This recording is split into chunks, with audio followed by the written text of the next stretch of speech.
This video is brought to you by Nebula. Over the past few weeks, TikTok has been full of lime green memes about the US Democratic presidential candidate Kamala Harris. After this moment from a 2023 speech in which Harris quoted one of her mother's old sayings went viral. Everything is in context. My mother she would give us a hard time sometimes, and she would say to us, "I don't know what's wrong with you young people. You think you just fell out of a coconut tree?" You exist in the context of all in which you live and what came before you. It spawned a host of edits themed around the Mario Kart racetrack Coconut Mall. Then pop star Charli XCX appeared to endorse Harris on Twitter following the release of her new album Brat, leading Harris's campaign team to match the colour and font of their social media branding to that of XCX's album.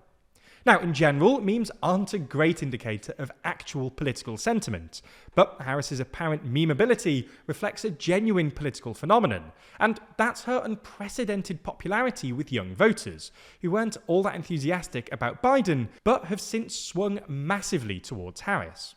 So in this video, we're going to try our best to explain why Kamala Harris is so popular with young people, and how much influence it might have on the 2024 US presidential election.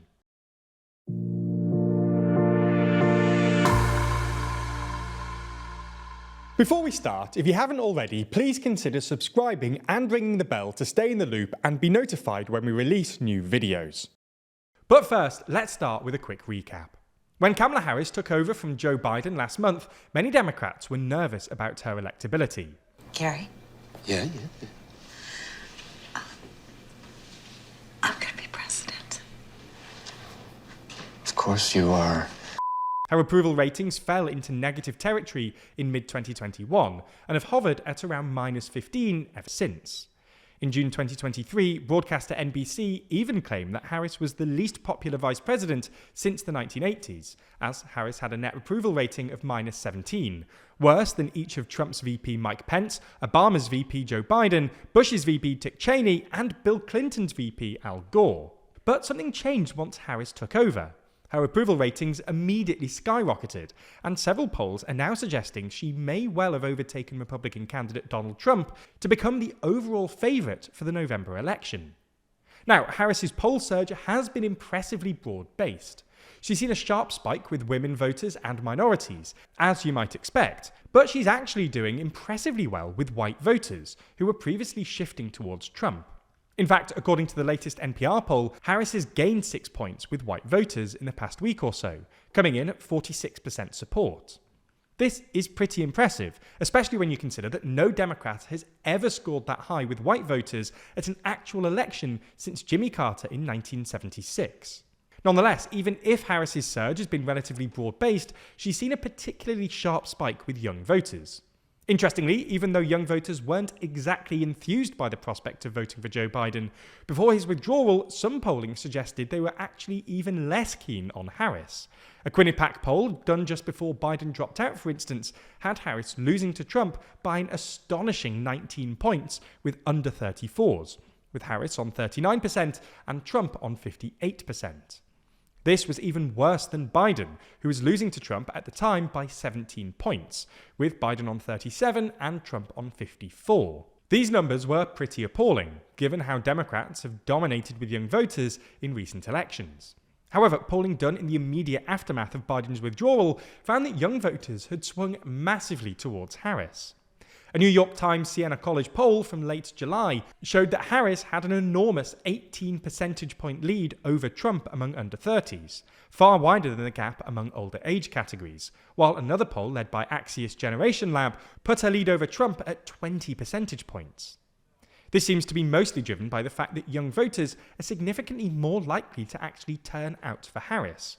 A Morning Consult poll from earlier this month found that more than half of swing state voters aged between 18 and 34 said that they're likely to take part in the November election now that Biden has left the race. According to Vote.org, which encourages voter registration, in the 48 hours after Harris replaced Biden, voters aged under 35 made up 84% of its new sign-ups, with 18-year-olds alone making up 18%.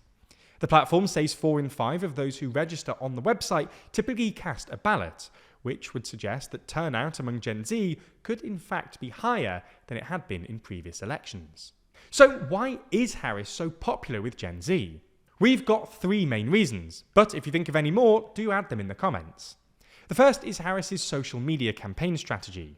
After an onslaught of TikTok memes inspired by Charli XCX's album Brat and often tagged under the hashtag Kamala, Harris's social media team have heavily lent into this, swiftly changing their account branding to the trending lime green colour and managing to turn Harris's slightly rambling and often ineffective communication style into a sort of likeable quirk online.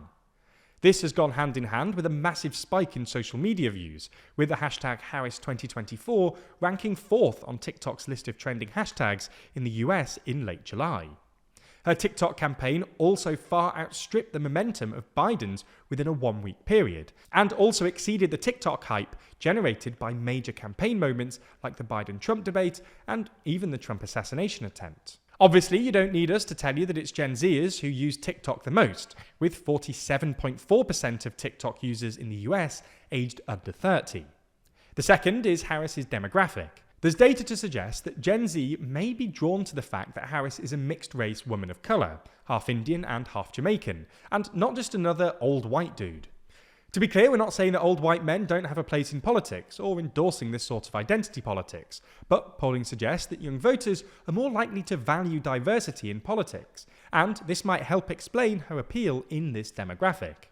A YouGov survey from June 2024 showed that a majority of under 30s believe politics is better if young people, minorities and women are elected, and 52% of under 30s, compared to just 36% of over 30s, believe that race and diversity is a major factor in the presidential vote. The third is Harris's politics. The 2 political issues that are disproportionately important to young voters are abortion and the war in Gaza, with young voters generally being more pro-choice and more pro-ceasefire than other demographics.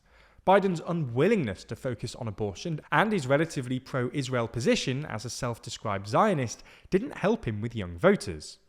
Harris, on the other hand, has lent heavily into abortion as a campaign issue, and has at least been more vocal in her support for a ceasefire, describing the situation in Gaza as intolerable. All in all, the 2024 US presidential election will be a real test of how powerful social media and young voter turnout could be in shaping the results. Harris herself is aware of the need to win over Gen Z, having said at the end of July, "We know young voters will be key, and we know your vote cannot be taken for granted. It must be earned, and that is exactly what we'll do." So we'll have to keep an eye on the messaging that falls out of the coconut tree over the coming months, and whether Gen Zers do pick it up and run to the ballot box, or just continue making memes on TikTok. Big Sister General.